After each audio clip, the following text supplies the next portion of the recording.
The dissolution of Vought International took less than a day. Not because it was difficult. Superman could have reduced the entire corporate apparatus to ash in minutes if he'd chosen brute force. But destruction was never the goal. Control was, and control required precision.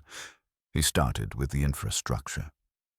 Vaught's primary research facility in upstate New York fell first.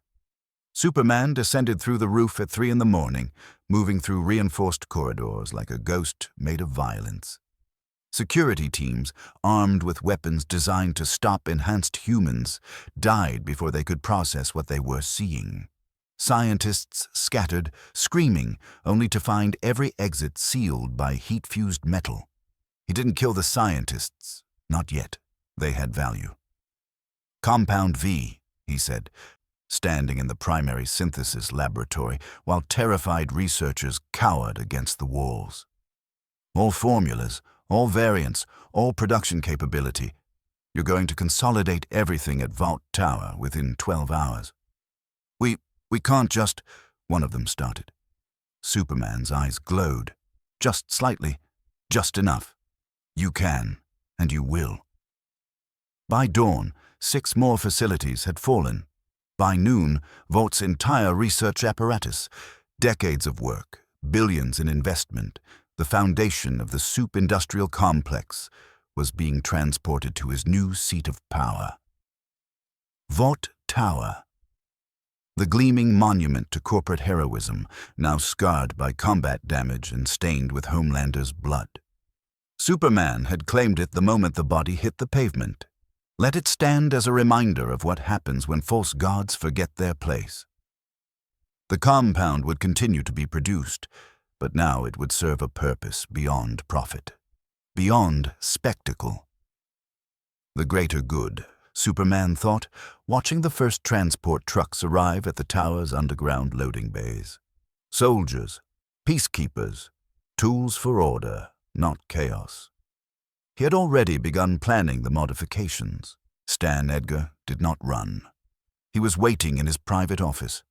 Not the public one at Vought Tower, but the real one, buried beneath 3 levels of security in a building that didn't officially exist.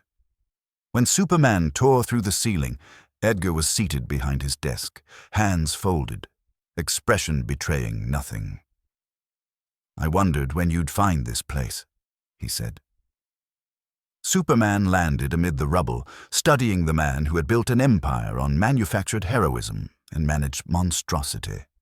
Stanley Edgar, 63 years old, the architect of everything Vought had become. "You're not afraid," Superman observed. "Fear is inefficient." Edgar's voice was measured, Hus almost bored. "You're clearly in control. Panic won't change that. Better to assess the situation and identify opportunities." "There are no opportunities for you." "Not anymore." "There are always opportunities." Edgar leaned back slightly. "You're not destroying what Vought built. You're taking it. That suggests you see value in the infrastructure, in the product." His eyes were steady. "I created that infrastructure. I understand it better than anyone alive.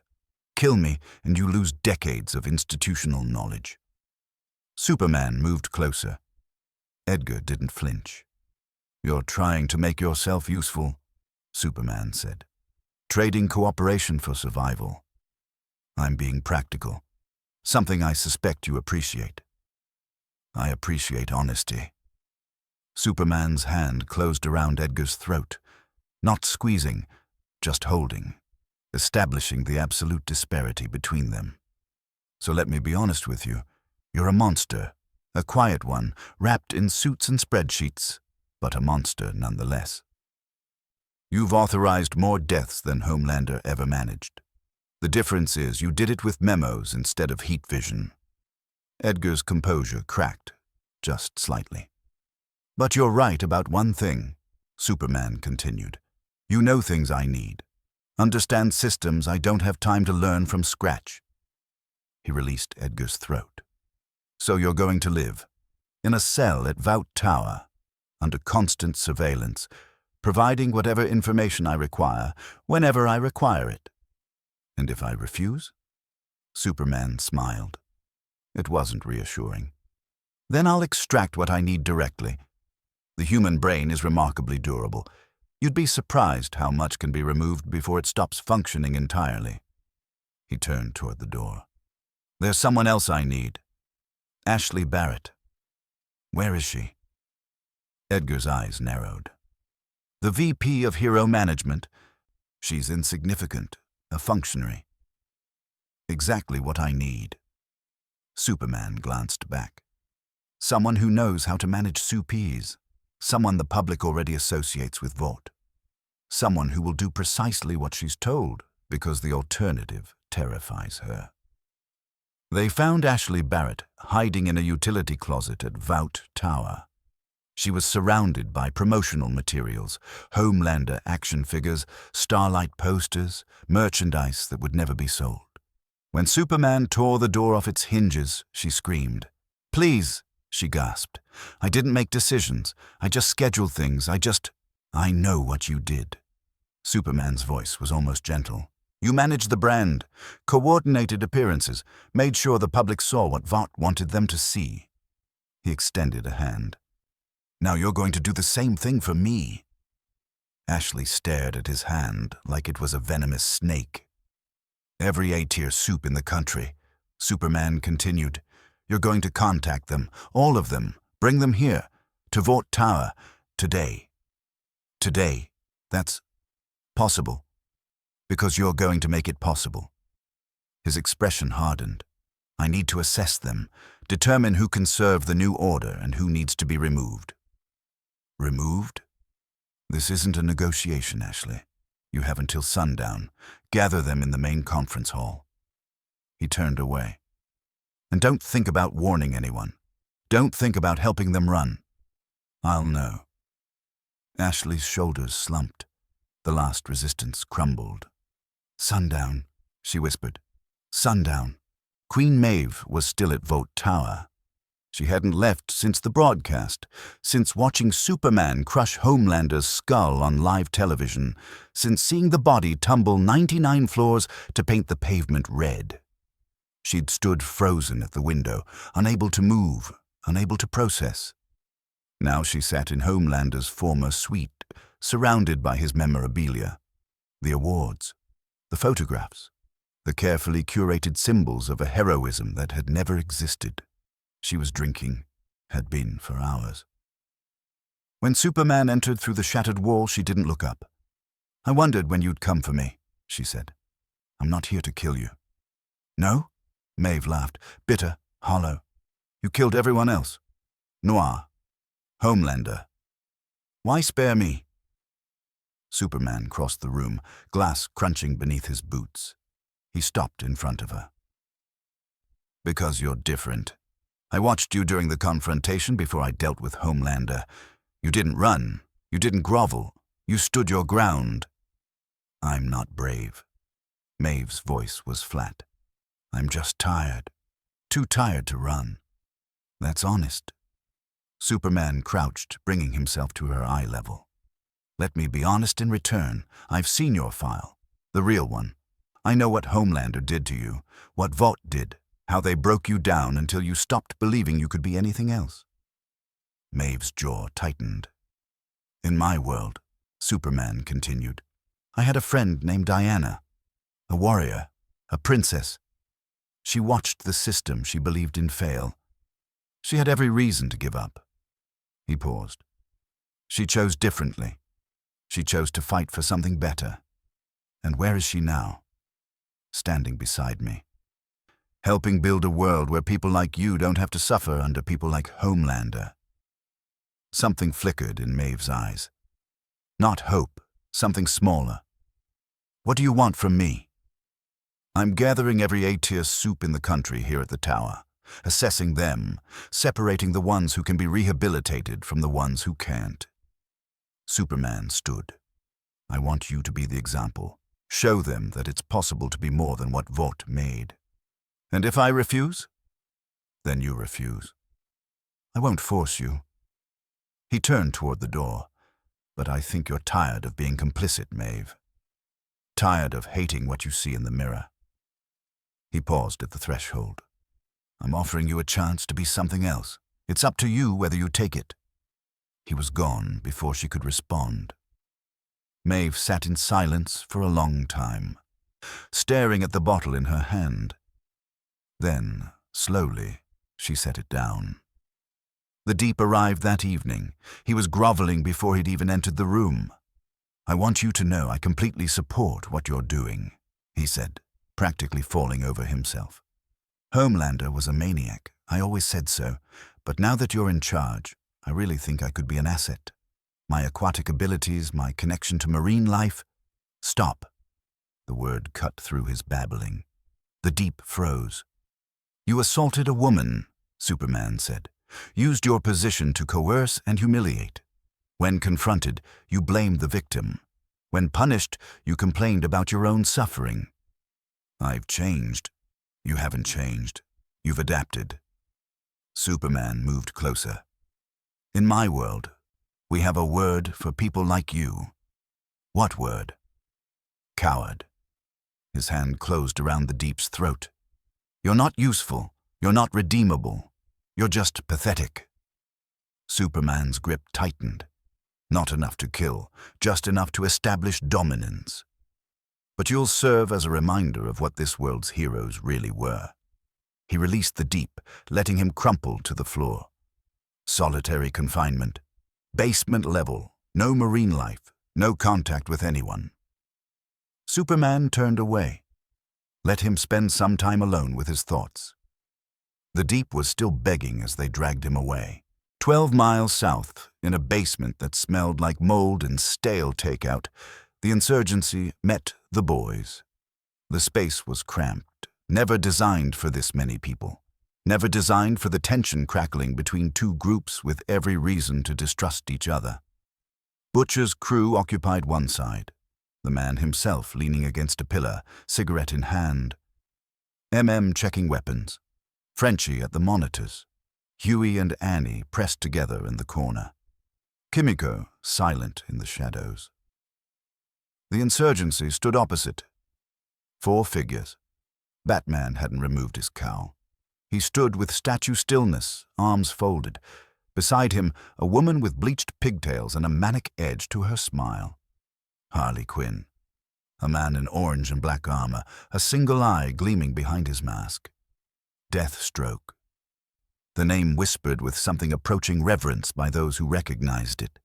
And a figure wreathed in faint green light, a ring pulsing on his finger. Green Lantern. So, Butcher said, breaking the silence. You lot followed him here, across dimensions, just to stop him doing to our world what he did to yours. That's the short version. Batman's voice was gravel and ice. We detected the dimensional breach, tracked his energy signature, built a device to follow. How many of you are there? Back home? More than you see here. Deathstroke spoke for the first time, his voice carrying the flat effect of a professional soldier. The jump was risky, limited capacity. 4 was all we could manage. But there are others, Green Lantern added. Still fighting, still resisting. If we can contain him here, it might give them the opening they need. Butcher exhaled smoke, studying them, costumes, capes, the whole heroic aesthetic. 5 years, he said. That's how long you've been at this, yeah? Fighting the good fight. Batman's jaw tightened. 5 years. And in that time, how many of your lot has he put in the ground? Silence. Green Arrow, Harley said quietly, her manic edge fading. Huntress. Black Canary. Captain Atom. A lot of others. So 5 years of resistance. Clever plans, heroic sacrifices, and he's still standing. Butcher gestured upward. Meanwhile, your boy did more in 1 day here than you managed in half a decade. Killed Homelander, dismantled Vought, started rounding up every powered freak in the country. He took a long drag. Results. Actual results. Those results come with a body count, Green Lantern snapped. Innocent people. No such thing? Butcher's voice was flat. Not in my experience. He pushed off from the pillar, moving closer to Batman. I don't know you, don't know your reputation, but I know the type. He stopped inches from the cowl. The ones with the codes and principles, the ones who don't cross the line, who always find another way. Batman said nothing. How's that working out for you? Butcher pointed upward. 5 years of not crossing lines. 5 years of playing by rules he threw away. And now here you are, hiding in basements, looking for help from people like me. He smiled, thin and cold. Maybe if someone had put him down when they had the chance, none of this would have happened. Deathstroke shifted slightly. Harley's hand drifted toward her hammer. Green Lantern's ring flared. Batman didn't move. You're not wrong, he said finally. Butcher's eyebrows rose. I had chances. Moments when ending it might have prevented everything that came after. Batman's voice was steady. I made a choice. Every time I made a choice, and people died because of those choices. So you admit it. I admit the cost, but not the conclusion you're drawing. Batman stepped closer, matching Butcher's posture. Because the moment I cross that line, the moment I decide killing is the answer, I become exactly what I'm fighting. I become him. Pretty words. Butcher's contempt was palpable. I'm sure they're a great comfort to the dead. They're not meant to be comforting. They're meant to be true. Batman's eyes narrowed behind the cowl. Clark was my friend once, the best man I ever knew, and I watched him become a monster, not because he was corrupted, but because he decided his way was the only way, that anyone who disagreed was an enemy, that the ends justified any means. He leaned closer. That's where your logic leads, Mr. Butcher. Kill one, then another, then everyone who might become a threat, and before you know it, you're standing on a pile of bodies, wondering when you stopped being the hero and started being the villain. Butcher held his gaze. Hero. He laughed, short and harsh. I've never been a hero, never wanted to be. I'm just a man who's very good at killing things that need killing. Tell you what, mate, when the time comes, and it will come, I'll kill that bloke without a thought. We can contain him without killing, Batman said with authority in his voice. Killing will fix nothing. I'm gonna kill him anyways, Butcher said wryly. What you gonna do about it? Kill me. Oh, right, you don't kill. Batman paused for a moment, then straightened. You do what you do. I do what I do. And right now, what we both need to do is stop Clark before he turns this world into another prison. You got a plan for that? We have resources, knowledge, things he doesn't expect. Batman's voice hardened. But that's a conversation for tomorrow. Right now, we all need rest, time to assess the situation. Butcher studied him, then nodded slowly. Fine. Tomorrow. He stepped back, reaching for a fresh cigarette. But don't think for a second I trust you, or your code, or any of the costume-wearing circus act you've brought. I wouldn't expect you to. Batman turned toward the shadows. Trust is earned. Deathstroke spoke up, his single eye fixed on Butcher. One thing we agree on, Mr. Butcher, results matter. I've been killing for longer than you've been alive. Done things that would make your worst nightmares look like bedtime stories. He paused. But I've also learned that how you kill matters as much as who. Kill the wrong way, at the wrong time, and you create 10 new enemies for everyone you eliminate. That's supposed to be wisdom. That's supposed to be experience. Deathstroke turned away. Take it or leave it. The insurgency melted back into the shadows. The boys stood in silence, watching them go. Well, Frenchie said finally. That was intense. Butcher said nothing. He was staring at the spot where Batman had stood, smoke curling from his cigarette. Resources, the Bat had said. Things he doesn't expect. Tomorrow, Butcher would find out exactly what that meant, and then he'd decide whether these dimensional refugees were allies, or just another set of obstacles. The intelligence came from Edgar's files, buried deep, encrypted with protocols that would have taken human analysts months to crack.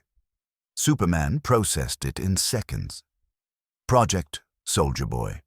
Status contained. Location classified.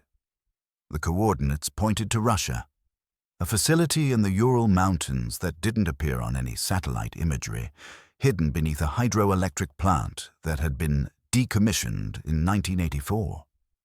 Superman was there within the hour. The Russian guards never saw him coming. One moment, they were monitoring screens in a concrete bunker buried under 100 feet of mountain. The next, the ceiling ceased to exist, and something descended through the gap like an angry god. He didn't kill them, not immediately. He needed information first. The American, Superman said, holding the facility commander by the throat. The man's feet dangled 6 inches off the ground. "Where is he?" The commander's eyes bulged. He pointed toward a reinforced door at the end of the corridor, blast-proof, lead-lined, designed to contain something that should never be released. Superman dropped him and walked toward the door. It took less than a second to tear it off its hinges. Inside, the cryo chamber hummed with ancient power. Frost coated the glass. Emergency lighting cast everything in sickly yellow. Superman wiped the condensation away. The man inside was bearded, scarred, floating in suspension fluid like a specimen preserved for study. A shield rested at his feet, circular, star-spangled, a relic of a war that most of the world had forgotten. Soldier Boy. The first, the original. Edgar's files had been thorough. Benjamin Ben Mallory. Born 1919. Enhanced in 1944 using an early compound V variant. The face of American heroism for 3 decades. Officially killed in action in 1984 during a classified operation in Nicaragua. Unofficially sold to the Russians by his own team. Superman studied the frozen face. There was cruelty there, even in repose. Violence written into the bone structure. This was not a good man. Had never been a good man. But he was powerful, and power, properly directed, could serve any purpose. Superman reached for the release lever. Consciousness returned to Soldier Boy in fragments. Cold, wet, the taste of chemicals burning his throat. Someone was speaking, words that didn't make sense, a voice that carried authority he didn't recognize. Russians are gone. Everyone you knew is gone. It's a new world. He opened his eyes. A figure floated before him, cape, symbol on the chest, the bearing of someone who expected to be obeyed. Like looking in a mirror from a nightmare he couldn't remember having. "Who the hell are you?" Soldier Boy's voice was gravel, his throat raw from decades of disuse. "Some kind of knockoff?" "I'm the man who woke you up." The figure descended, boots touching the concrete. "And I'm the man who's going to give you a choice." Soldier Boy tried to stand. His legs wobbled, his muscles screamed, but he forced himself upright through sheer, stubborn rage. "I don't do choices," he growled. "I'm Soldier Boy. I'm the original. I don't take orders from circus acts in capes." "You're a relic." The words hit harder than any punch. "You've been frozen for decades. Betrayed by your own people. Forgotten. Replaced. The world moved on without you." Soldier Boy felt something twist in his chest. Not the radiation. That was still there, still buzzing beneath his sternum like a second heartbeat. This was something else. Something older. Fear. The fear of a man who had been the apex predator discovering he'd been erased from history. "So what?" he managed. "You here to gloat?" "I'm here to offer you something." Superman stepped closer. "I'm building a new order, one where strength serves a purpose. I need an enforcer. Someone to hunt down the ones who run, the ones who resist. And what do I get? Your legend back." Superman gestured to the shield on the floor. "The world will know Soldier Boy has returned. Not as a relic, but as the fist of the new regime. You'll be what you always pretended to be. A hero. The real thing. This time. Soldier Boy looked at the shield, felt the weight of it calling to him across the frozen years. He'd been betrayed. Sold. Forgotten. Everyone he'd known was dead or ancient. The country he'd fought for had moved on without him. But this was a second chance. Regime, huh? He picked up the shield. It felt good in his hands. It felt right. Better than a Russian lab. Much better. All right, Captain Planet. Soldier Boy grinned, all teeth, no warmth. Point me at them. The assessment began at sundown. Ashley Barrett had done her job. The main conference hall of Vought Tower was filled with nearly 40 Supes, the A-list, the celebrities, the ones whose faces graced billboards and lunchboxes across America. They stood in clusters, whispering. Some projected confidence, crossed arms, jutted chins. Others trembled openly, unable to maintain the pretense. They all knew what had happened to Homelander. When Superman entered, the whispers died. He walked to the head of the room, his boots clicking against marble with the measured cadence of a funeral march. Queen Maeve followed a step behind, her face a mask of stone. And beside her, someone new. A man with a shield radiating violence like heat from a furnace. You're here because you represent the pinnacle of this world's power, Superman said. He didn't raise his voice. He didn't need to. You have been given gifts that elevate you above humanity, and for decades you have squandered them. He began to pace. I have reviewed your files. All of them, the real ones, not the versions your PR team sanitized. He stopped in front of a man in a silver suit. Shockwave. 3 pedestrians dead from collateral damage. Families paid off. Records sealed. Shockwave's face went gray. Superman moved on. Gunpowder, public advocate for firearm safety, private seller of enhancement formulas to cartels. Gunpowder tried to speak. No sound came out. Blue Hawk. Superman stopped in front of the broad-shouldered man draped in American flag motifs. You patrol problematic neighborhoods. You've hospitalized 37 civilians in the past year. You call it justice. Blue Hawk puffed up, finding some reservoir of bravado. Now wait a minute. I keep people safe. I'm a patriot. Superman's eyes glowed. The beams hit Blue Hawk at waist level. There was no build-up, no warning, just light, heat, and the wet separation of flesh. The top half of his body slid off the bottom half, entrails spilling across the marble in a steaming heap. For 1 second, no one moved. Then the screaming started. 3 Supes bolted for the exits, raw instinct overriding reason. They made it perhaps 10 feet. Superman didn't even turn around. His heat vision swept the room in a casual arc, catching the first runner mid-stride. The beam entered through her back and exited through her chest, vaporizing her heart. She took 2 more steps on momentum alone before crumpling. The second runner, a man who could phase through solid matter, reached the wall and tried to pass through it. Superman was waiting on the other side. He caught the man's arm as it emerged, yanked him halfway through the concrete, and left him there, half in, half out, screaming as the wall resolidified around his torso. The third runner, Soldier Boy handled. The old soldier moved with terrible efficiency, his shield edge catching the fleeing Supe across the throat. The blade didn't cut clean. Soldier Boy wasn't trying for clean. It tore through muscle and cartilage, nearly decapitating the man, leaving his head dangling by a strip of skin as the body collapsed. Silence, Superman said. The room froze. He surveyed the remaining Supes. 32 faces stared back at him, pale, splattered with the blood of their colleagues, trembling with the realization that the old rules were dead. Those with blood on their hands, innocent blood, shed for profit or pleasure, have no place in my world.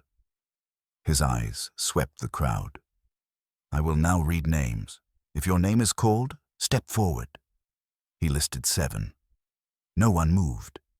Step forward, Superman repeated, or I will bring you forward.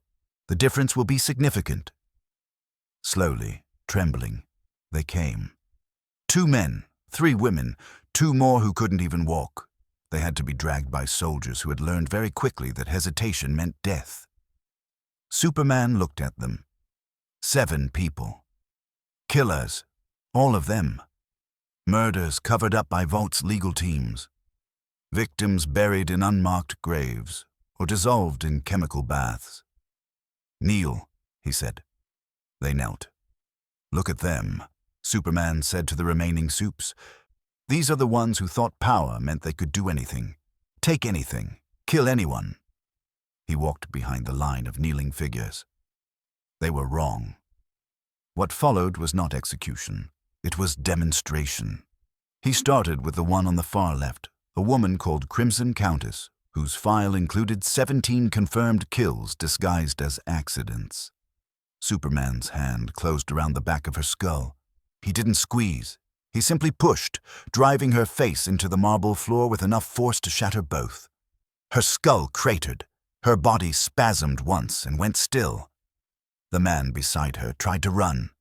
Superman caught his ankle, lifted him into the air, and tore him in half at the waist. The 2 halves fell with wet, separate sounds. The third began to beg. Superman let him beg for exactly 3 seconds. Then he gripped the man's jaw in one hand and the top of his head in the other, and pulled. The skull separated from the spine with a sound like wet rope snapping. He dropped both pieces. The 4th was faster. A speedster, though nowhere near A-Train's caliber. She made it halfway across the room before Superman appeared in front of her. His fist met her face at approximately 15% of his maximum strength. Her head simply ceased to exist, replaced by a red mist and a headless body that ran 3 more steps before the nervous system caught up. The 5th and 6th died together, a brother and sister team whose combined powers had made them Vaught's go-to fixers for difficult problems.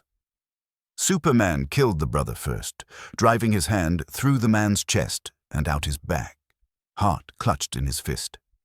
Then, while the sister screamed, he turned and used her brother's heart as a projectile, throwing it with such force that it punched through her eye socket and out the back of her skull. The 7th, the last, had voided his bowels. He knelt in a spreading puddle of his own making, sobbing, no longer capable of words. Superman studied him for a moment. Then he looked at Soldier Boy. Your turn. Soldier Boy grinned. He walked to the kneeling man, grabbed him by the hair, and yanked his head back. Nothing personal, he said, just business. His fist came down, once, twice, 3 times, 4. He kept going long after the man was dead, long after the skull had collapsed into pulp, long after there was nothing left but red ruin spread across the marble. When he finally stood, breathing hard, his arm dripping crimson to the elbow, he looked at Superman with something approaching respect. Not bad, he said. Not bad at all. Superman turned to the remaining Supes. 25 faces. Pale, terrified, broken. You are the survivors, he said. You have been assessed and found acceptable. For now. He gestured to the doors. Report to the armory. Suit up. There are hundreds of others across the planet who need to be detained or cleaned. You are my peacekeepers now. No one moved. Go. They went, scrambling, stumbling over bodies, slipping in blood. They fled the charnel house that had been their gathering place, and they did not look back. Superman surveyed the carnage. 12 bodies, 12 examples. The message would spread. The survivors would tell others, and the others would understand. Order required sacrifice. Peace demanded blood. He had learned that lesson long ago, standing over Lois's body in the ashes of Metropolis. He would teach it to this world now. Maeve, he said. She stood frozen by the door. her face the color of old bone. Assign the survivors to teams, 3 per unit. Deploy them to every major city. Anyone who resists, anyone who runs, bring them in. Dead or alive? He paused. Preferably dead. It sends a clearer message. Maeve nodded. She didn't trust herself to speak. Superman remained, alone among the dead, contemplating the next steps in humanity's salvation. In the basement beneath the Flatiron Building, the Alliance reconvened. Morning light filtered through cracks in the boarded windows, casting pale stripes across the scarred wooden table. The tension from the night before hadn't dissipated. If anything, it had concentrated. Batman placed 2 cases on the table. Lead-lined. Heavy. Show and tell, Butcher said, not looking up from the rifle he was cleaning. That's what you promised. Batman opened the first case. 5 pills lay nestled in foam padding. They glowed with a faint, greenish-white luminescence. 5U93R, super pills. Nanotechnology-enhanced compounds derived from Kryptonian DNA. Batman picked one up. They replicate Kryptonian durability and strength. Not flight. Not heat vision. But physical enhancement that can match Superman blow for blow.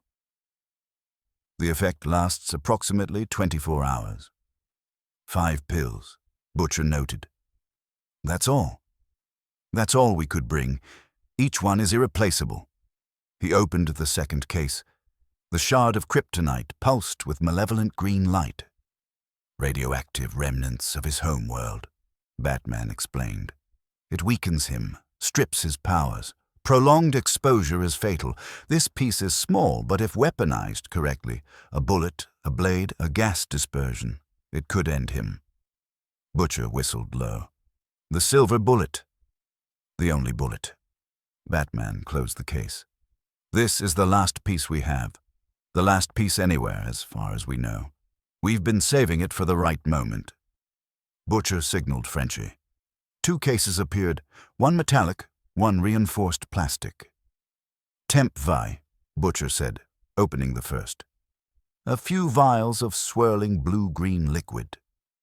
24 hours of superpowers, random grab bag. You don't know what you get until you take it. Might be strength, might be speed, might be laser eyes. It's a gamble.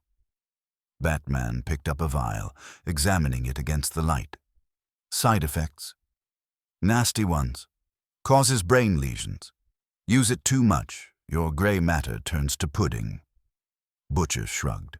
But for a one-time throwdown against the Man of Steel, might be worth the risk. He opened the second case. A vial of electric blue liquid. Brighter, more stable. Compound V, the real thing. Permanent enhancement. Fatal for grown-up adults, mostly administered to babies. Batman examined the vial. We could combine these. The nanotech delivery system with your chemical base. Reduce toxicity. Increase potency. Or blow ourselves up. A calculated risk. Batman straightened. His posture shifted. There's one more thing. Before we jumped dimensions, I ran scans for unusual energy signatures. I found something. A unique signature. Something similar to Kryptonian output, but younger. Less refined. Like a hybrid. Butcher's hand stopped moving. His eyes lifted, cold and dangerous. Where? Somewhere in this city. You know what I'm talking about. His name's Ryan, Butcher said, each word wrapped in barbed wire. He's got powers like Superman. Heat vision, strength. If his abilities, he's 8 years old. Batman stopped. A child, he said. That's what I said. A scared, traumatized kid who watched the man he thought was his father get his skull crushed on live television. Butcher stepped closer. He's off limits. Not negotiable. Batman held his gaze. Agreed. The boy's off limits. Glad we understand each other. Neither man trusted the other. Both knew they had no choice. He's got resources I need, Butcher thought. But he's also got a code that'll get people killed. He's got compounds I need, Batman thought, but he's got the instincts of a man who'll burn everything down. The door shook with a thunderous impact. Everyone drew weapons. Deathstroke's sword was in his hand before the echo faded. "Open up!" The voice was desperate. "Let me in!" "Camera," Butcher said. On the monitor, A-Train, vibrating with terror. "Let him in. Keep weapons on his head." The door unlatched. A-Train blurred in, collapsing against the wall. "He's crazy," A-Train gasped. "You have to hide me." What happened? He gathered everyone at the tower, all the A-listers. A-Train swallowed bile. He read names. Then he started killing them. The room went still. Blue Hawk first, cut him in half, then the others, anyone who tried to run. His voice broke. I saw him rip someone in half with his bare hands. I saw him throw a man's heart through his sister's skull. "How many?" Batman asked. 12. Maybe more. The ones he let live. He sent them out. To clean the other Supes, kill squads, across the whole planet. And you ran. He let me run. He wanted me to run. A train's eyes were hollow. So I could tell people. So everyone would know what happens. Butcher studied him. The speedster who had killed Huey's girlfriend, who had covered it up. "You're not forgiven," Butcher said, "but you know things we need. So you stay. You talk.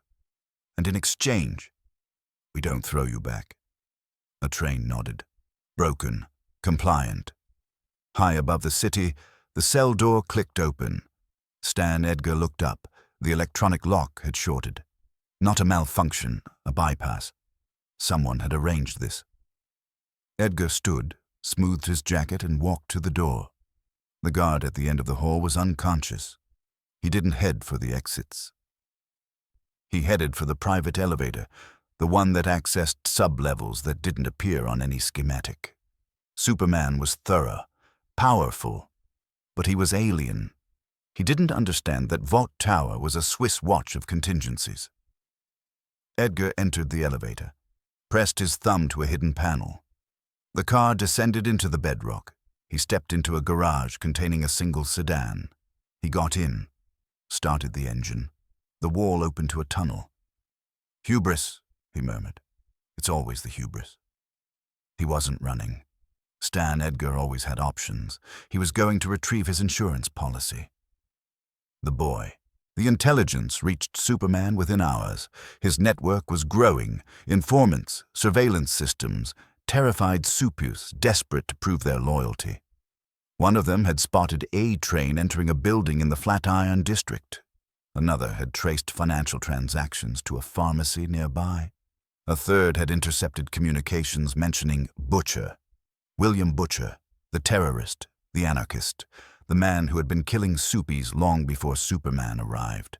Time to end this. "Soldier boy." The old soldier looked up from the weapons he'd been examining. He'd spent the hours since the assessment familiarizing himself with modern equipment, finding most of it disappointing compared to the elegant brutality of his shield. "Yeah? I have a target, a cell of insurgents hiding in the Flatiron district. They've been causing problems for Vought for years. Now they're my problem." Superman's eyes were cold. "Take a team. Bring them alive if possible." Soldier Boy grinned. "Now we're talking." "One more thing." Superman's voice hardened. "I don't know everything about their capabilities. Be prepared for surprises." "Surprises are my specialty." He was gone within the hour. Loyalist Supes trailing behind him like wolves following their alpha. Superman watched them go. He didn't know about the insurgency. Didn't know that 4 people from his own dimension had followed him across the barrier between worlds. Didn't know that somewhere in that basement, weapons existed that could actually hurt him. He would learn, soon enough, but by then, it would be too late. The Temp-Fi cache was exactly where Frenchie said it would be. An abandoned Vought distribution center on the waterfront, one of dozens that had been left behind when Superman consolidated operations. The security was minimal. The supplies were intact. Batman moved through the facility like a shadow, his cape barely rustling as he swept each room. Butcher followed, rifle ready, covering angles with the practiced efficiency of someone who had done this 1,000 times. There. Butcher pointed to a reinforced door at the end of a corridor. Frenchie said the good stuff would be in the vault. Batman examined the lock. Standard Vought biometric, but the power was out. He produced a device from his belt, something sleek and alien-looking, and pressed it to the panel. The door clicked open. Inside, rows of Temp V vials. Dozens of them, more than they'd hoped for. Well, Butcher said, already loading them into carrying cases. Christmas came early.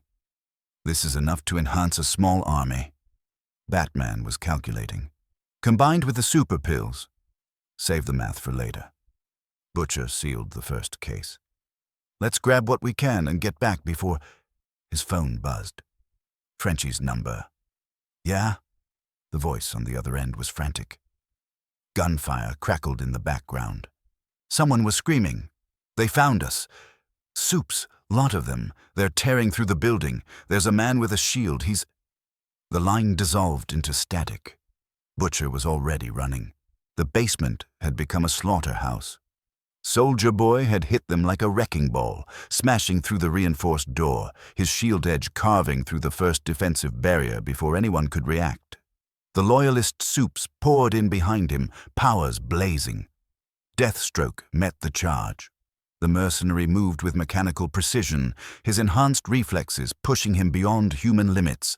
His sword sang through the air, finding gaps in enhanced armor, severing tendons and arteries with surgical accuracy. The first loyalist died with a look of surprise on her face.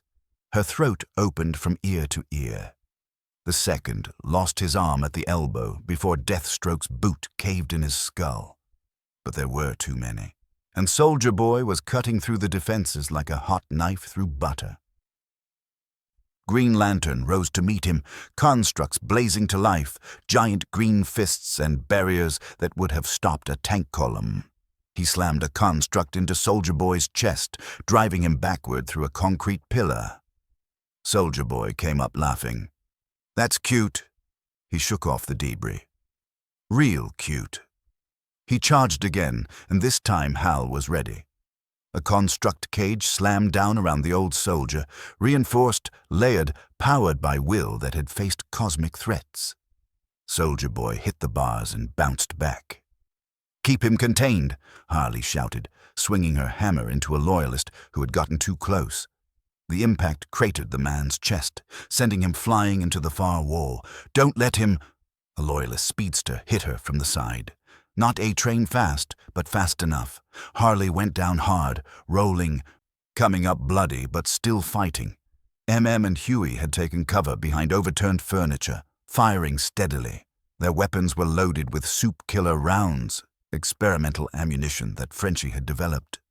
Not enough to kill most enhanced, but enough to hurt them, to slow them down. A loyalist with diamond-hard skin charged their position. The round sparked off his chest without effect. He was 3 feet away when Kimiko intercepted him. She hit him low, claws finding the gap behind his knee where the enhancement didn't quite reach. He screamed, buckled, and she was on top of him, tearing, rending, painting herself in his blood. By the time she was done, he wasn't getting up again. But more kept coming.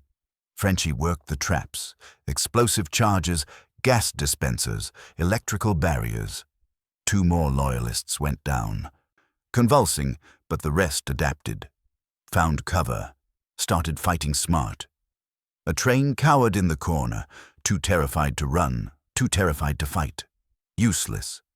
And in the center of it all, Soldier Boy was breaking free. The construct cage cracked, then cracked again. Green Lantern poured more will into it, sweat beading on his forehead, but Soldier Boy just kept hitting, kept pushing, his strength somehow growing with each impact. You're strong, Soldier Boy admitted, his voice carrying through the chaos. Stronger than most, but I've been fighting since before your grandparents were born. I don't tire, I don't quit, and I always break through. The cage shattered. Soldier Boy lunged for Hal, shield raised. Green Lantern threw up a barrier, and Soldier Boy's shield edge cut through it like it wasn't there. The construct flickered. Died. What are you? Soldier Boy grinned. The original. He swung again. Hal barely dodged, constructs flickering around him, his concentration broken by something he couldn't understand. Soldier Boy's attacks shouldn't be able to disrupt his ring. Nothing should be able to... Something was wrong. Something was building. In Soldier Boy's chest, the radiation was stirring. The buzzing that had been his constant companion since the experiments, the nuclear heartbeat that he'd never fully understood, was growing louder, hotter, more insistent. He didn't know what it meant. He was about to find out. Starlight saw the opening. Soldier Boy's back was to her. He was focused on Green Lantern, pressing his advantage, shield raised for another strike. If she could hit him hard enough, channel everything she had into a single blast. She'd been holding back, trying to stay hidden. Stay safe, let the heavy hitters handle the worst of it. But people were dying. Her people. Her family. No more hiding. Annie January gathered the light, every bulb in the basement, every spark from damaged wiring, every photon she could reach. She pulled it all into herself, feeling her cells ignite with power she'd never fully unleashed. Hey! Soldier Boy turned. Annie fired.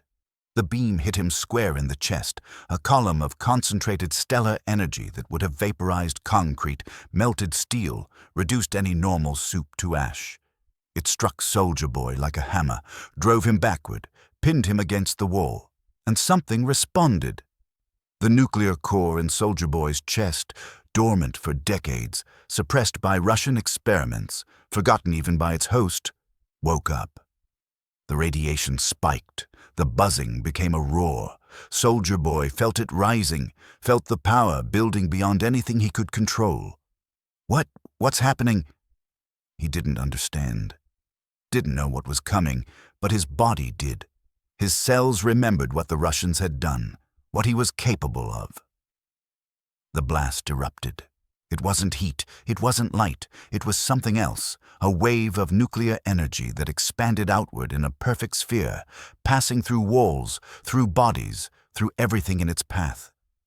Annie felt it hit her. The sensation was indescribable, like being turned inside out, like having every cell in her body unmade and remade wrong. She screamed, but no sound came out. Her light flickered, died. When the blast faded, she was on the ground. She tried to reach for the light, tried to feel the familiar warmth of photons gathering in her cells. There was nothing. Nothing. Annie! Huey was at her side, pulling her up, his face white with terror. Annie, are you? I can't. She was shaking, hyperventilating. I can't feel it anymore. The light. It's gone. Soldier Boy stared at his hands. What the hell was that? He looked at the destruction around him, at Annie on the ground, at the loyalist Supes who had been too close, was now lying still, their powers visibly absent. What did I just do? He didn't know, couldn't understand, but something deep in his engineered DNA was satisfied. Weapon, it whispered. You are a weapon. The door exploded inward. Batman and Butcher arrived to find hell in progress. The room was devastation, bodies everywhere, blood painting the walls, the air thick with smoke and the stench of burnt ozone. Deathstroke was still fighting, holding off 2 loyalists with brutal efficiency. Green Lantern was down, his ring flickering weakly. Harley was bleeding from a dozen wounds, but still swinging. And in the center of it all, Soldier Boy was recovering from something. Something that had left half the room in shambles. What happened? Batman demanded. He did something, Frenchie shouted from behind cover. A blast. It came from his chest. Starlight is... Batman's eyes swept the room, took in Annie's prone form, Huey cradling her, the terror on both their faces, and Kimiko wounded, bleeding, struggling to hold off a loyalist who was too strong, too fast. Batman made a decision. He reached into his belt, pulled out the case, the super pills. Catch! The pill arced through the air. Kimiko's hand snapped up, instinct, reflexes. Her fingers closed around the capsule. Swallow it. She didn't hesitate. For one horrible second, nothing happened. Batman thought he'd made a fatal mistake, that the compound valve in her system would reject the Kryptonian nanotech. Then Kimiko screamed. Her body arched. Light blazed beneath her skin, greenish-white luminescence mixing with something else, something that pulsed red and angry. Her veins lit up like circuits. The two enhancement systems fought for dominance, and then they stopped fighting. They merged. Kimiko rose. She was different, the same face, the same scars. But her eyes glowed with inner light, and when she moved, the air cracked around her. The loyalist she'd been fighting tried to run. She caught him by the throat, lifted him off his feet, and squeezed. His head didn't come off cleanly. It compressed, skull collapsing inward, brain matter extruding through the gaps in her fingers until there was nothing left but pulp. She dropped the body and turned toward the others. In the chaos, Butcher saw his moment. Batman was distracted, directing the counterattack, shouting orders, trying to manage a battle that had devolved into pure survival. The belt was right there. The case of super pills still clipped to his waist. 4 remaining. The one he'd just given Kimiko. Butcher's hand moved. 2 pills vanished into his pocket. The movement was smooth. Practiced, the sleight of hand of a man who had been stealing to survive since childhood. Insurance, he told himself. Nothing more. He turned back to the fight.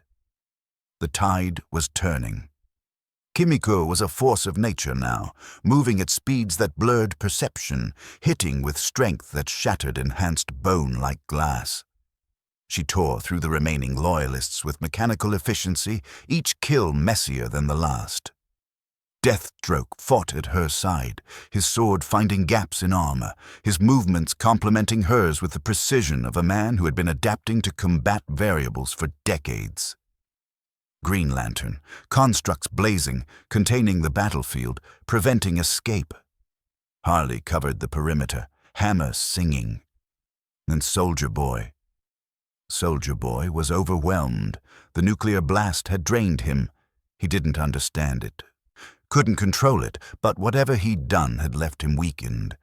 His movements were slower, his strikes less powerful. Kimiko hit him like a freight train. The impact drove him through a wall, then another, then the foundation of the building next door. He came up bloody, disoriented, his healing factor struggling to keep pace. She didn't give him time to recover. Her claws found his shoulder, tore through enhanced muscle. He screamed, actually screamed, a sound he hadn't made in decades. She hit him again, driving her fist into his solar plexus, feeling ribs crack under the impact. "Enough!" Batman's voice cut through. "We need him alive." Kimiko hesitated. The killing instinct warred with something else, some remaining fragment of control. She stepped back. Soldier Boy collapsed, bleeding, broken, but alive. The remaining loyalists didn't last much longer. Deathstroke disabled 2. Precise strikes to spines and joints, leaving them paralyzed but breathing. The others weren't so lucky. Put a round through a woman's eye as she tried to flee. Frenchie's trap caught another, electrical current frying him until he stopped moving.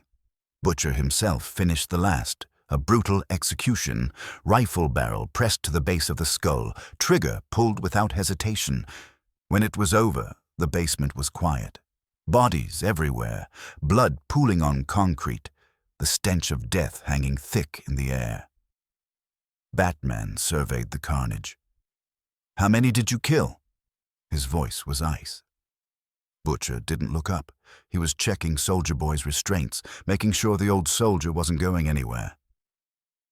"Enough." That's not an answer. It's the only answer you're getting. Butcher straightened, meeting Batman's gaze. They came here to kill us. We killed them first. That's how war works. This isn't war. This is exactly war. Butcher stepped closer. You came to us, remember? You said you needed people who would do what you couldn't. Well, we did it. You're welcome. There were other options. We could have contained them, questioned them, found out what Superman knows. And while we were questioning them, their friends would have called for backup. More Supes. Maybe Superman himself. Butcher's voice was hard. We didn't have time for your ethics. Ethics aren't a luxury. They're the only thing that separates us from him. No, winning is what separates us from him. Butcher jabbed a finger at Batman's chest. You've been fighting him for 5 years and losing. Maybe it's time to try it our way. Deathstroke stepped between them. Enough. Both of you. His single eye swept the room, taking in the wounded, the dead, the captive. We have a prisoner, we have information, and we have injured people who need medical attention. Save the philosophical debate for later. The tension didn't break, but it settled. For now, the door opened. Everyone spun, weapons raised, powers primed. But the figure in the doorway wasn't a threat. Stan Edgar stepped into the blood-soaked basement, immaculate in his suit, expression betraying nothing. And behind him, half hidden in the shadows, stood a boy. Ryan. Butcher went very still. Mr. Butcher. Edgar's voice was smooth as silk. I was hoping to find you. How did you... I've been tracking your movements since you established this safe house. Old contingencies. Edgar spread his hands. Vaught's surveillance network may be compromised, but I know how to read the gaps. You were supposed to be locked up. I was. But Vought Tower has secrets that our new overlord hasn't discovered yet. Edgar stepped forward, carefully avoiding the pooling blood. Hidden passages, emergency protocols. I walked out this morning. And the boy. Insurance. Edgar's eyes were steady. Superman is looking for every strong Supe. Ryan is the only living Supe with powers that mirror his own. I removed him from the grid before Superman could find him. You're using a child as a bargaining chip. I'm protecting a child who would otherwise be captured, studied, and either converted or destroyed. Edgar's voice hardened. Don't mistake pragmatism for cruelty. Ryan is far more valuable alive and cooperative. Butcher moved toward him, fast, aggressive, rifle rising. You listen to me, you snake. Ryan is not a weapon. He's not leverage. He's not a pawn in whatever game you're playing. He pressed the rifle barrel to Edgar's chest. Give me one good reason not to put you down right now. Edgar didn't flinch. Because I know what that man can do. He pointed at Soldier Boy's unconscious form, and you don't. The room went still. Explain, Batman said. I'm sure you know about the blast by now. Edgar's gaze moved to Annie, who was sitting against the wall, Huey's arm around her, her face blank with shock. It strips powers. Permanently. Frowned. That's not possible.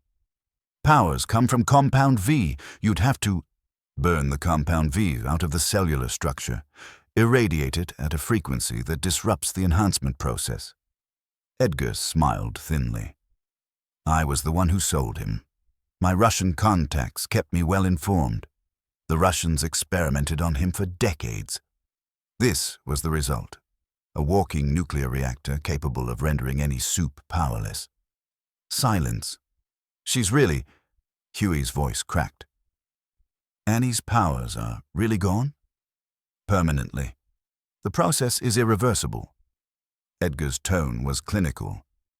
Soldier Boy's blast targets enhanced DNA specifically.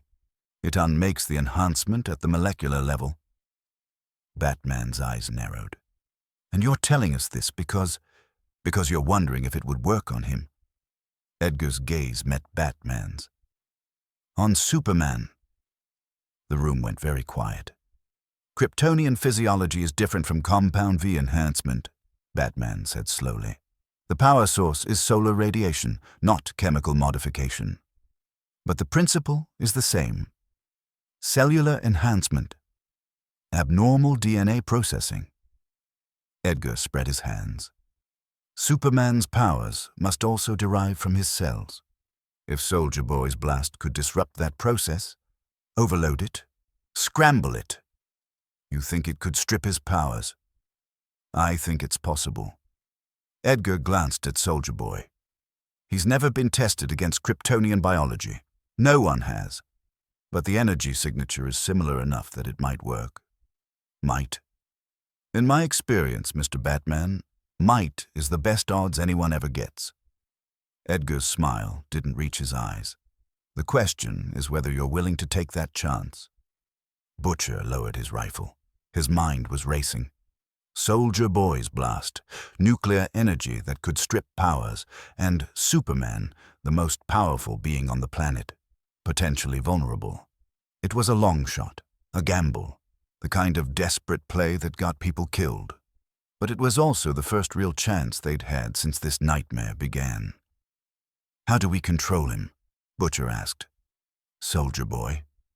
He's not exactly cooperative. You don't control him, you aim him. Edgar's voice was calm. Give him what he wants. His legend, his reputation, his place in history, and point him at Superman. Let them destroy each other. And if the blast doesn't work, then you're no worse off than you were before. Superman kills Soldier Boy. You learn the blast doesn't work on Kryptonians, and you find another way. Edgar shrugged.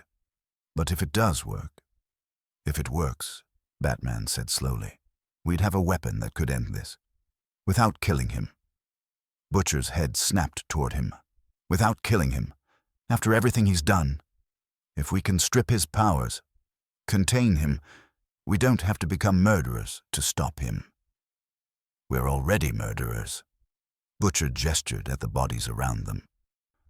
Or did you miss the part where we killed a dozen Supes in the last hour? That was combat. Self-defense. This would be different.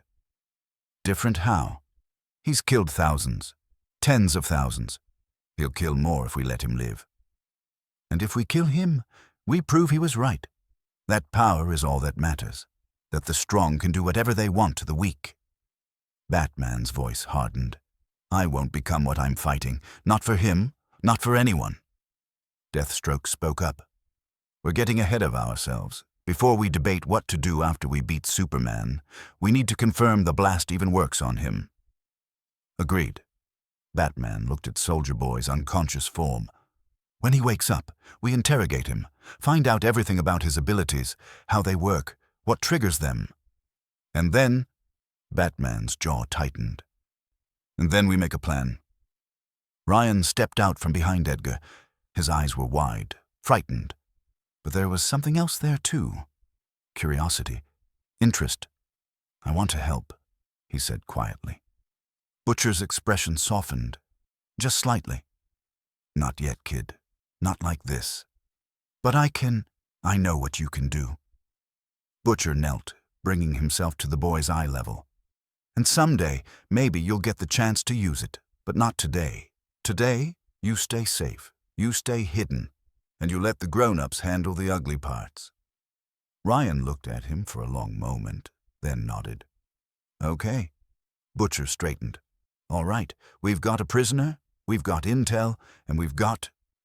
He glanced at the bodies. One hell of a mess to clean up. Let's get moving before Superman figures out his kill squad isn't coming back. They moved. Wounded, exhausted, carrying their unconscious prize and their desperate hope. Behind them, the basement sat silent. Blood cooling, bodies stiffening. The clock was already ticking. The survivor crawled out of the wreckage 3 hours after the battle ended. Her name was Mirage, a low-tier illusionist who had been assigned to Soldier Boy's team as reconnaissance support. She'd hidden during the worst of the fighting, tucked into a pocket dimension her powers could create.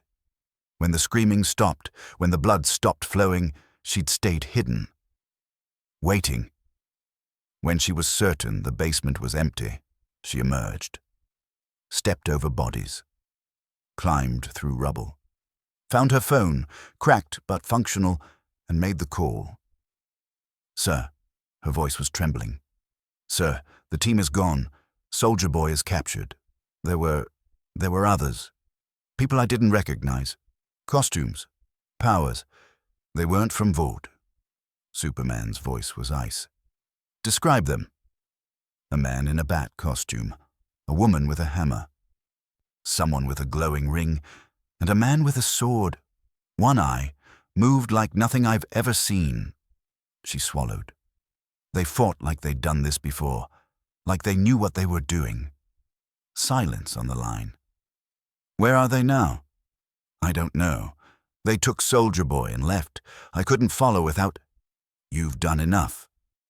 The line went dead. Mirage stood in the ruins, phone clutched in her trembling hands, wondering if she'd just saved her life or ended it. Superman stood at the window of Vought Tower, processing Insurgency. The word turned over in his mind. People from his world. People who had followed him across dimensions. Bruce, most likely.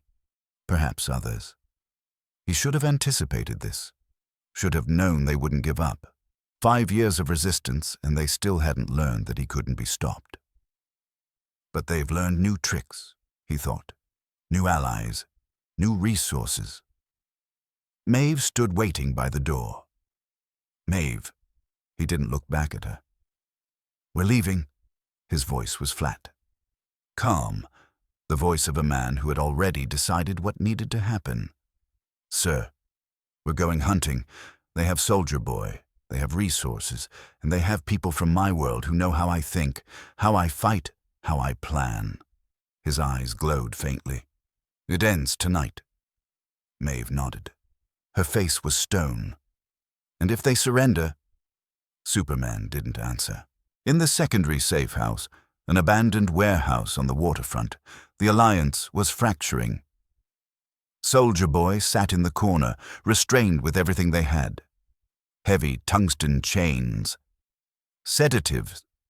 A Green Lantern construct cage that Hal was struggling to maintain through sheer exhaustion. He was awake now, and he was scared. The confidence that had carried him through decades of arrogance was cracked. He had seen Kimiko tear through his team. He had felt the exhaustion of the nuclear discharge. "You don't understand," he said, his voice raw. "You don't understand what he is, what he can do. I've fought gods. I've killed things that shouldn't exist. But him—" He shook his head. "He's not like anything I've ever seen." Butcher crouched in front of him, studying the old soldier's face. "You felt it during the fight. That blast you released. You didn't know you could do that, did you?" "No." Soldier Boy's jaw tightened. "The Russians, they did things. Experiments. I thought the radiation was just leftovers. I didn't know it could strip powers permanently." Butcher smiled. It wasn't a nice expression. "Edgar told us your little nuclear tantrum burned the compound vibe right out of Starlight's blood. She's baseline now, normal, and you didn't even know you could do it." Soldier Boy's eyes widened. "I did that. You did that. And now I'm wondering—" Butcher leaned closer. "What happens if you do it to Superman?" Silence. "You want me to fight him?" Soldier Boy laughed, hollow, bitter. "I just told you he's stronger than anything I've ever faced. Faster, more powerful. And you want me to pick a fight with him?" "I want you to do what you've always done. Be the hero." Butcher reached into his pocket, produced a small pill that glowed with greenish-white luminescence. "And I want to give you an edge." Soldier Boy stared at the pill. "What is that?" "Insurance." Butcher held it up. "This makes you stronger. Faster, damn near invulnerable. Kryptonian-level enhancement. Lasts about a day." "Where did you get it? Does it matter?" Butcher's eyes were hard. "You take this, and you go toe-to-toe with Superman. You hit him with that blast of yours.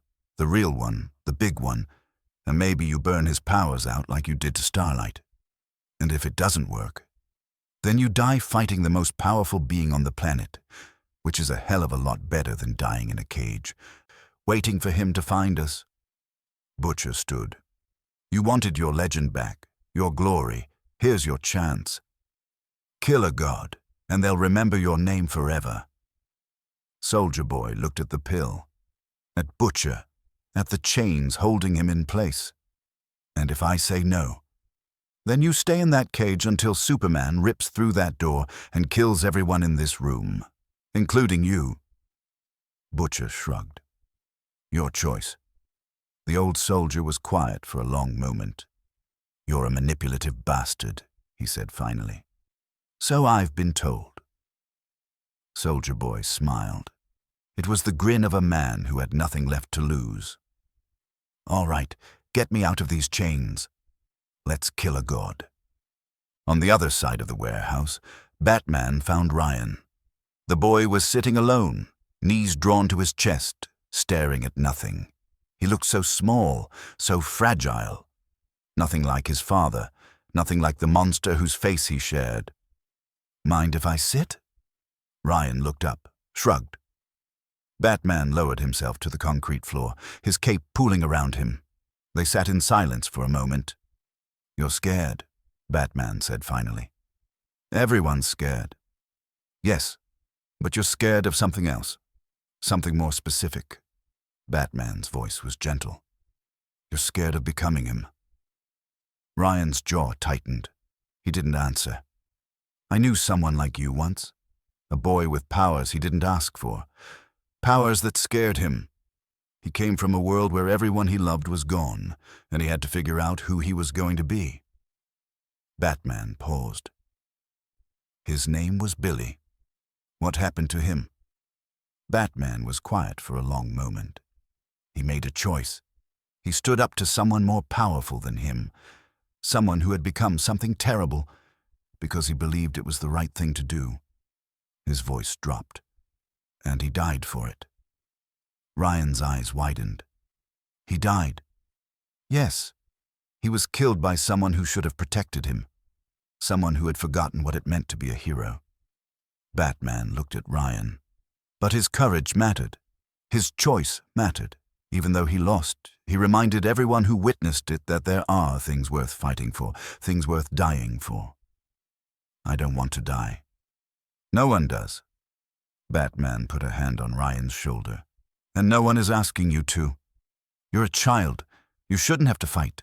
You shouldn't have to be a weapon. But I could help. I have powers. Powers don't make you a hero. Choices do. Batman's grip tightened slightly.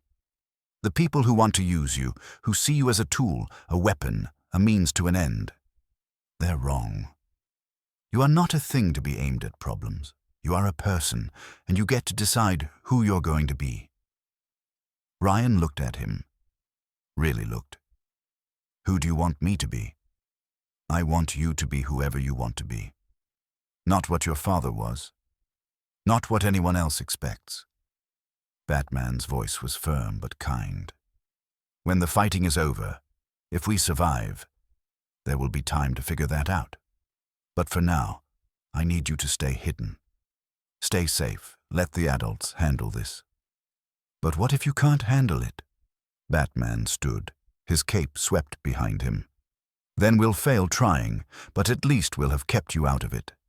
He walked away. Ryan watched him go and made a decision of his own.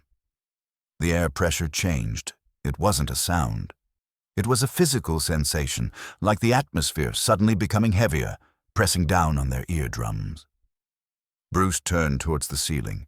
He didn't reach for a gadget. The ceiling didn't collapse. It disintegrated. One moment, there was reinforced concrete and steel. The next, there was only dust.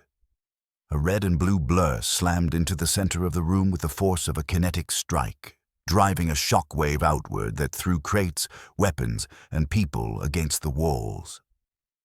Superman stood in the center of the crater.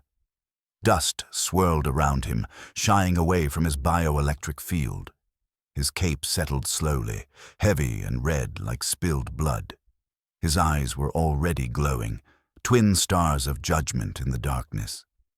Maeve landed behind him, sword drawn, her face pale.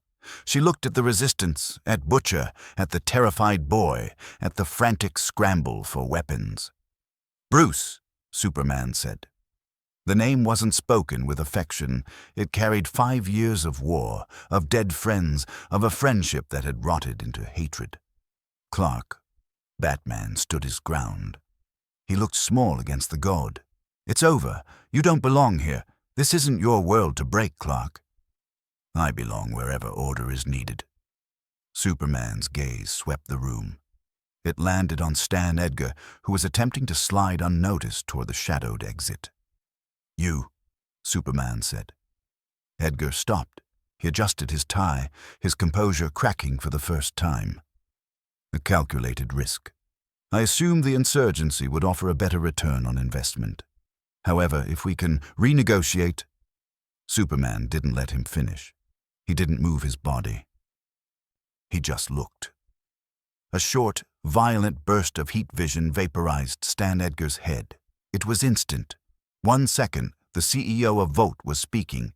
The next, his head was a cloud of red steam and bone fragments. The body remained standing for a horrific second, the tie still perfectly knotted below a cauterized stump before toppling forward. "No negotiations," Superman stated, stepping over the corpse. "No prisoners. Run!" Hal Jordan screamed. The Green Lantern threw up a barrier, a massive, solid wall of emerald will, reinforced with every ounce of fearlessness he possessed. It was a construct that had held back starships. Superman flew right through it. He didn't break stride. He shattered the construct like cheap glass, the shards of green light dissolving into mist. He closed the distance in a blur, backhanding Hal across the face. The sound was like a gunshot. The impact cracked the containment field of the power ring and shattered Hal's orbital bone. The lantern hit the far wall and slid down, unconscious before he hit the floor. Deathstroke moved. Slade Wilson was the finest tactile combatant on his Earth.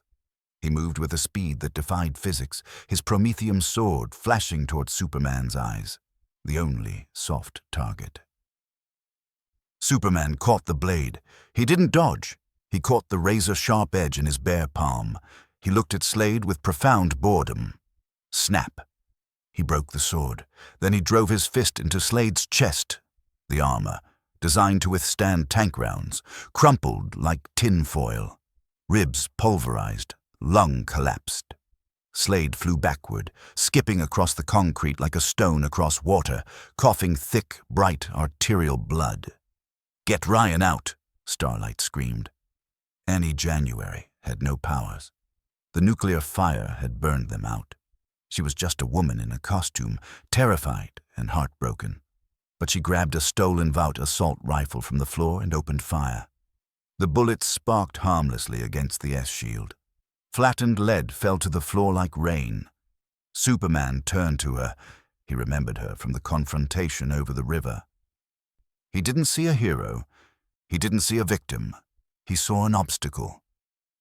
"Annie, don't!" Huey shrieked from behind cover, scrambling forward. Superman's eyes lit up. "You had potential," he said, "wasted on sentimentality."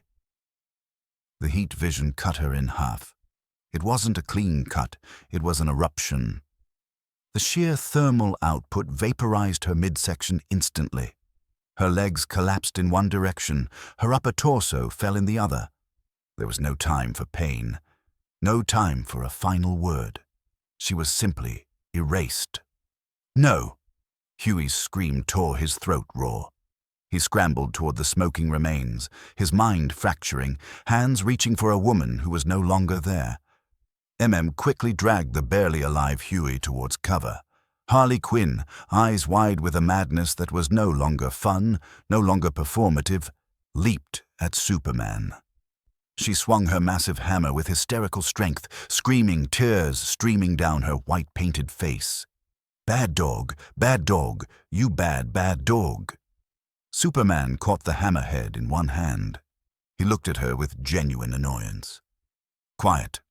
He reached out, grabbed her by the throat, and squeezed. A sharp, wet snap. He dropped her body onto the pile of debris as if she were a discarded wrapper. "Clark, stop!" Batman stepped forward, desperate, his voice cracking. "Stop it! Why?" Superman's voice was thunder, shaking the foundations of the building. "So you can imprison me, so you can put me in a red sun cell and let the cancer grow back. I offered this world peace. You brought it war.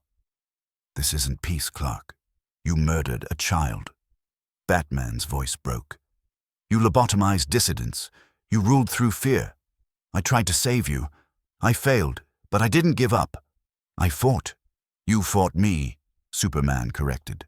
"And you lost, repeatedly." "So did you," Butcher said.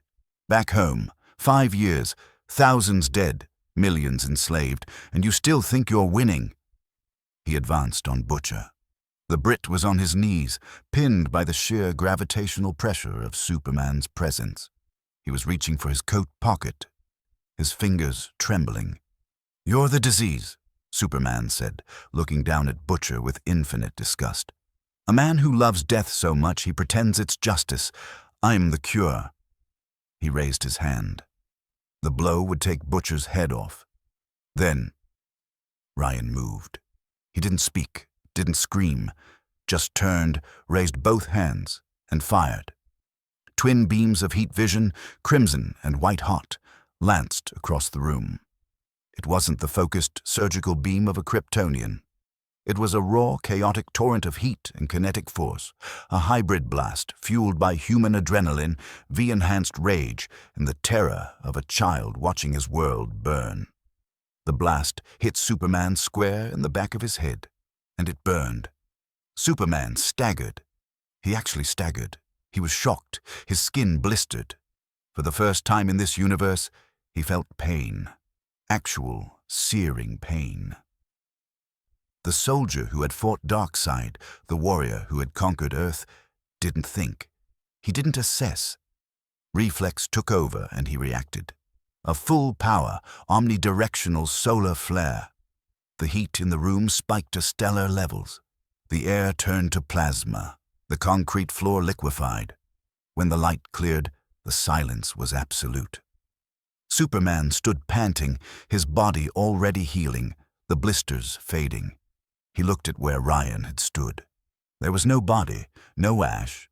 There was only a silhouette burned into the concrete floor, a small dark shadow where a child had been standing a microsecond ago. Vaporized. His eyes went wide. His breath hitched.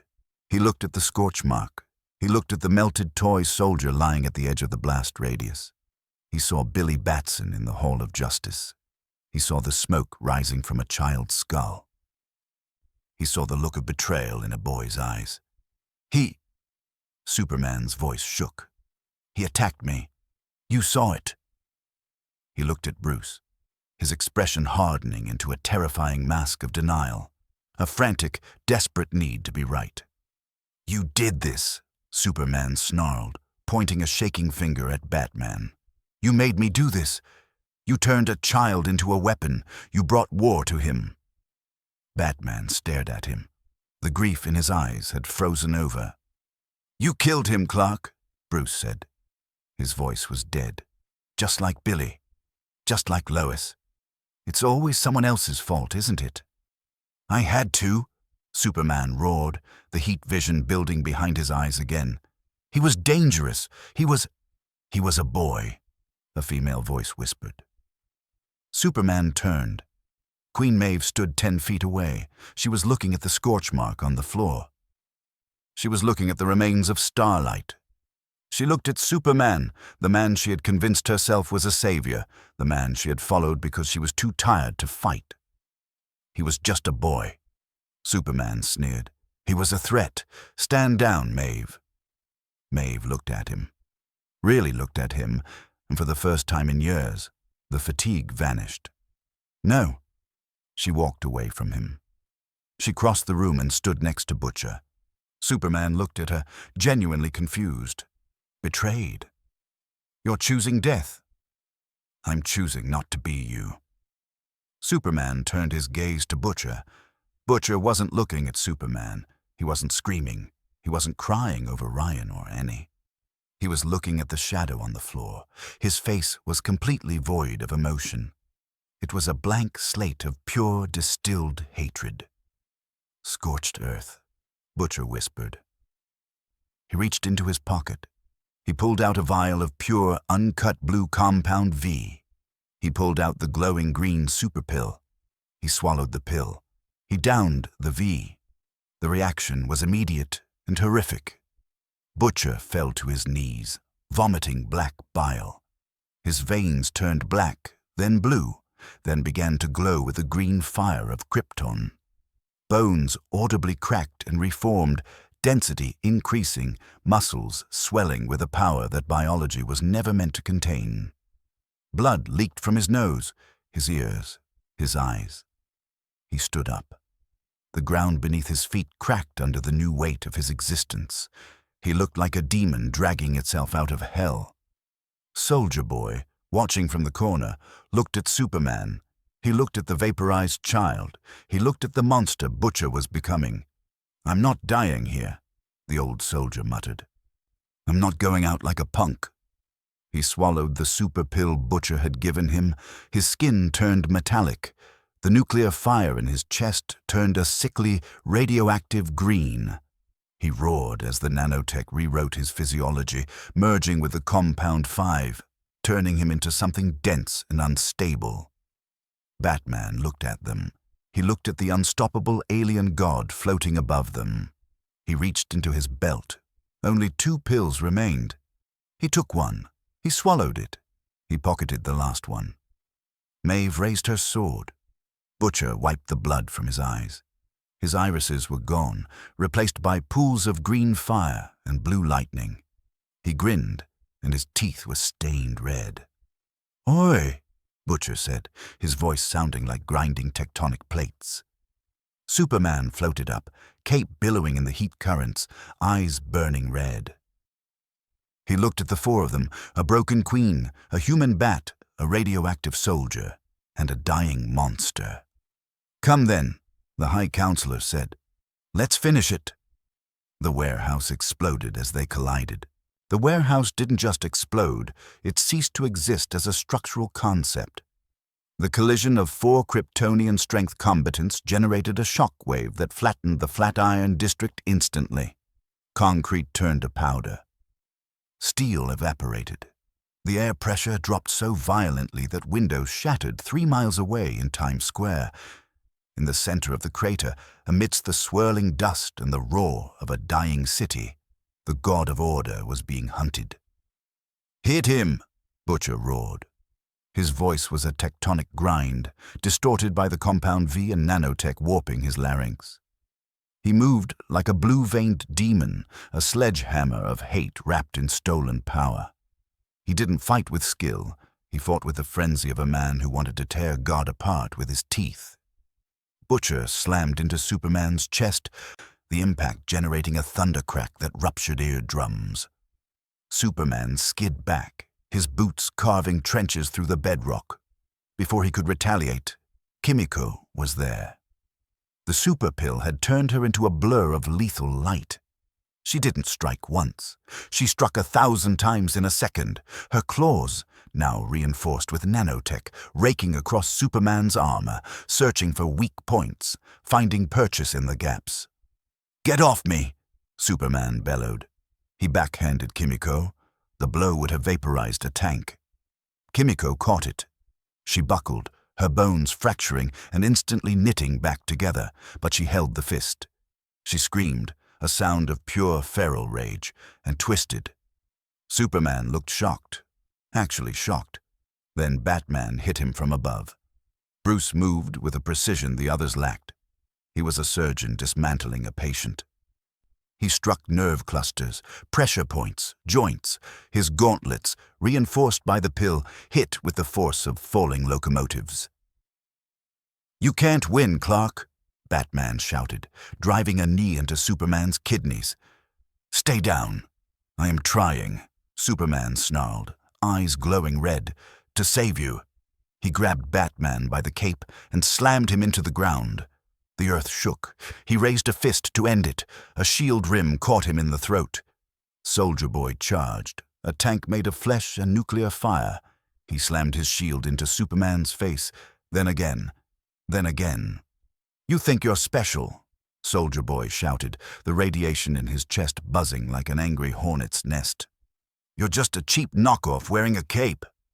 Superman caught the shield. He ripped it from Soldier Boy's grip and tossed it aside like a frisbee. It sliced through a remaining support pillar half a mile away. "And you," Superman said, grabbing Soldier Boy's throat, "are a disappointment." At the edge of the crater, shielded by a slab of fallen concrete, the mortals huddled. Frenchie was frantically working a detonator that no longer had a charge. Held Huey, who was catatonic, staring at the spot where Annie had been vaporized. "We have to go," shouted over the roar of battle. "We have to move." "She's gone," Huey whispered. "She's just gone. If we stay here, we join her." Frenchie grabbed Huey's collar and dragged him. A train stood nearby. He wasn't hiding. He wasn't fighting. He was frozen. He watched the Titans clash, the shockwaves rippling through his speed suit. He watched Butcher, a human, trading blows with a god. He watched Kimiko tearing at Superman's cape. "Run!" his mind screamed. "Run to the other side of the world." But his legs wouldn't move. The terror was absolute. He was witnessing the end of the food chain, and he was no longer at the top. He wasn't even on the menu. He was Krill. Superman was adapting. The shock of pain, of resistance, was fading. The soldier was taking over. He caught Kimiko's wrist mid-strike. He didn't just break it, he crushed it to powder. She screamed, and he used her as a flail to batter Butcher aside. He turned to Batman. "You brought them here," Superman said, his voice cold, devoid of the earlier hysteria. "You killed Ryan. You killed this world." He flew at Bruce, faster than the pill-enhanced reflexes could track. He drove Bruce into the ground, pinning him. He raised his hands, heat vision building. "Enough." Queen Maeve hit him. She didn't have a super pill. She didn't have Kryptonian nanotech. She just had a sword and a lifetime of self-loathing that had finally run out. She slammed into Superman's side, driving her sword into the gap of his armor at the armpit. The blade shattered against his skin, but the impact staggered him.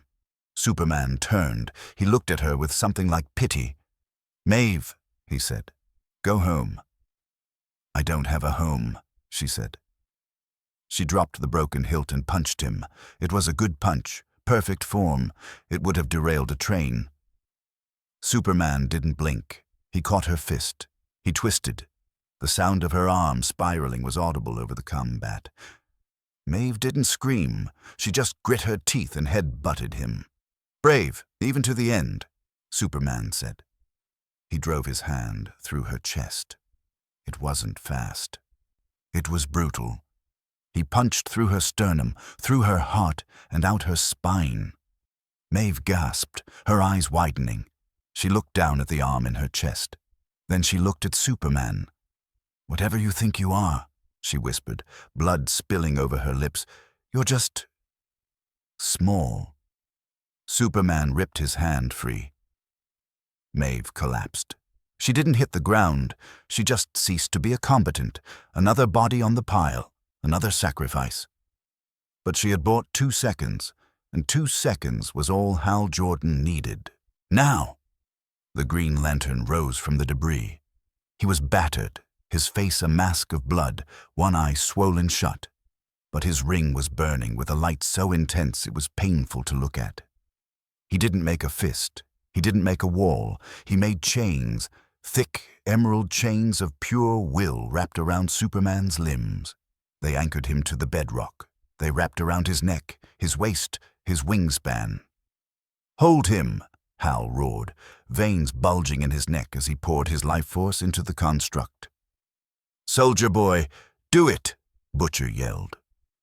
Superman struggled. The chains groaned. The bedrock cracked, but they held. Soldier Boy saw the opening. He didn't hesitate. The fear was gone, replaced by a toxic cocktail of adrenaline, super pill potency, and the fragile, screaming ego of a man who refused to be second best. He charged. He didn't hit Superman. He grabbed him. Soldier Boy wrapped his arms around Superman's waist, burying his face in the solar plexus. "Say goodnight, alien." The nuclear core in Soldier Boy's chest erupted. It wasn't a blast this time. It was a continuous purge, a directed beam of radioactive decay channeled directly into Superman's cells. Superman screamed. It was a sound of genuine agony. The radiation wasn't just burning him. It was interfering with his biology. It was clouding the solar absorption. He felt his strength falter a little. He felt the chains getting heavier. "I will not yield," Superman thrashed. He headbutted Soldier Boy, smashing the old soldier's nose. He tore one arm free from the green chains. "He's too strong," Hal yelled, his nose bleeding from the psychic strain. "I can't hold him. Keep him down," Butcher roared, scrambling to his feet. Batman saw the window closing. He saw Soldier Boy's skin beginning to glow dangerously bright. He saw Hal's construct fracturing. He saw Superman's eyes flickering, fighting through the radiation to ignite his heat vision. Now. Bruce reached into his lead-lined pouch. The kryptonite shard pulsed with malevolent green light. It was small, jagged, sharp, ugly. The only thing in the multiverse that frightened the god. Batman lunged. "Clark!" Superman looked up. He saw the green rock. His eyes widened in primal recognition. Batman didn't want to kill him. Even now, after everything, the code was hardwired into his soul. He aimed for the shoulder, a disabling strike, a wound that would let them contain him, strip his powers, end the nightmare without becoming monsters. He was 3 feet away. A hand shoved him, hard. Butcher slammed into Batman, knocking him sideways. The kryptonite shard flew from Bruce's grip. Butcher caught it in midair. "No half measures," Butcher snarled. He didn't aim for the shoulder. Butcher leaped onto the pile. He grabbed the back of Soldier Boy's head to steady himself, staring down into Superman's face. A face contorted by radiation and rage. "Look at me," Butcher whispered. Superman looked. Butcher punched the kryptonite shard into Superman's chest. He didn't stab it. He punched it in. The force of the blow, amplified by the super pill, drove the jagged rock through the S-shield, through the sternum, and deep into the muscle. Green veins exploded outward from the wound instantly. Superman gasped, a terrible, wet sound. The fight went out of him. The heat vision died. The strength evaporated. He slumped against Soldier Boy's chest, held up only by the old soldier's grip. "There he is," Butcher panted, leaning close, his face inches from the dying god. "There's the man. Just meat. Rotten meat." Butcher grinned. It was the smile of a man who had chased the devil all his life and finally cornered him. He opened his mouth to deliver the killing line, the final insult that would send this alien tyrant to hell. "You," Soldier Boy screamed. It wasn't a battle cry. It was the sound of a reactor going critical. The combination of the super pill, the massive expenditure of energy, and the proximity to the kryptonite radiation had created a feedback loop. The nuclear core in his chest wasn't just firing, it was melting down. "I can't." Soldier Boy's eyes bulged.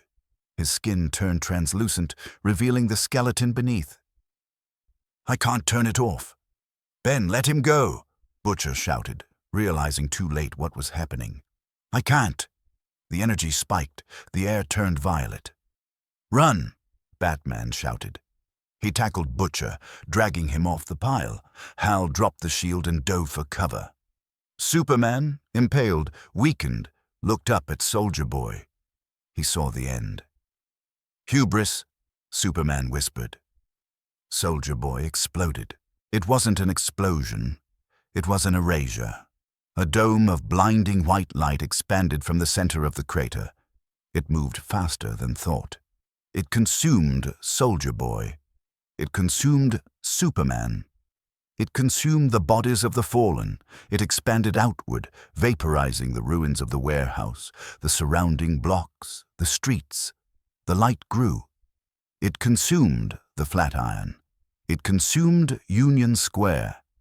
It leveled a 3-mile radius of Manhattan, turning the heart of the city into a flat, glass-smooth plain of radioactive ash.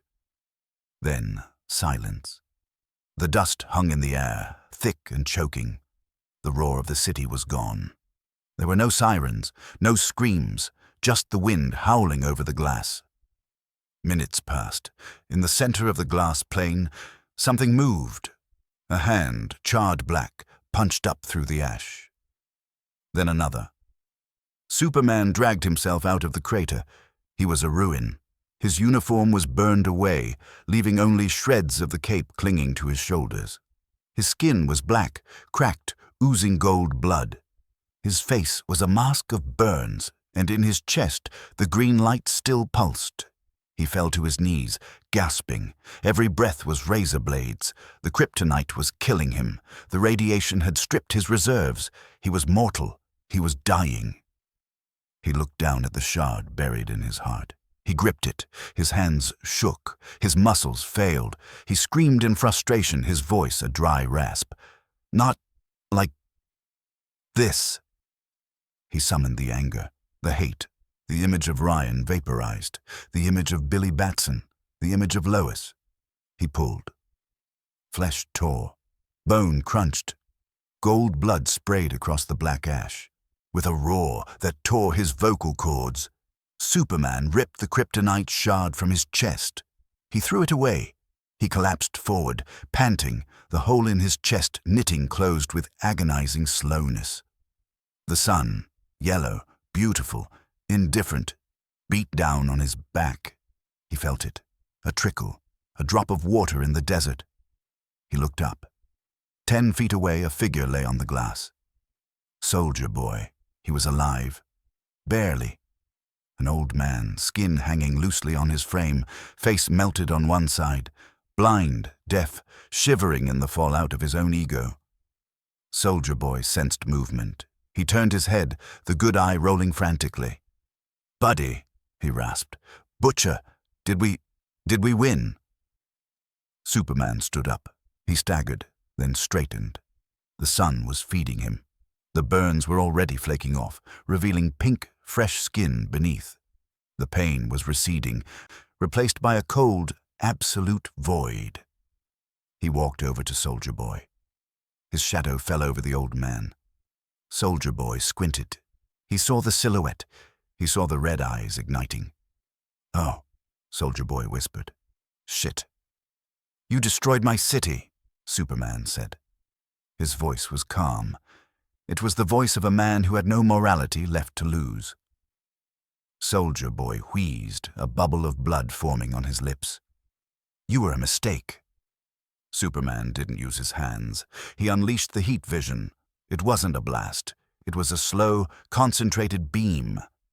He started at the feet. Soldier Boy screamed. He screamed as his legs burned. He screamed as his torso blackened. He screamed until his lungs boiled and his vocal cords snapped. Superman didn't stop until there was nothing left but a carbon shadow on the glass. He stepped on the ashes. He turned to the horizon. He looked at the sun. He was weak. The kryptonite had poisoned him. The radiation had scarred his cellular matrix. Order required him to survive. He bent his knees and launched himself into the air. The flight was ragged at first, a drunk stumble through the sky, but as he climbed, the sun hit him. The atmosphere thinned. The yellow radiation flooded his starving cells. He broke the orbit. He flew past the satellites. He flew into the silence of space. He turned toward the sun. He would bathe in it. He would drink it until he was overflowing, until the poison was gone, until he was stronger than he had ever been.